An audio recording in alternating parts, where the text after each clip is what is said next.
اور اس دن کا دھیان رکھو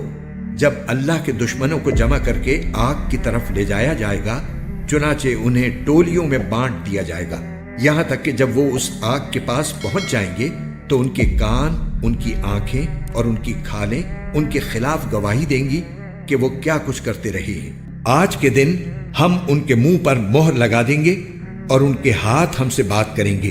اور ان کے پاؤں گواہی دیں گے کہ وہ کیا کمائی کیا کرتے تھے۔ جس دن خود ان کی زبانیں، ان کے ہاتھ اور ان کے پاؤں ان کے خلاف اس کرتوت کی گواہی دیں گے جو وہ کرتے رہے ہیں۔ وہ اپنی کھالوں سے کہیں گے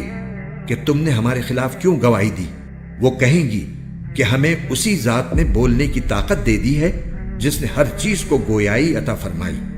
اور وہی ہے جس نے تمہیں پہلی بار پیدا کیا تھا اور اسی کی طرف تمہیں واپس لے جایا جا رہا ہے۔ اس دن اللہ ان کو وہ بدلہ پورا دے دے گا جس کے وہ مستحق ہیں،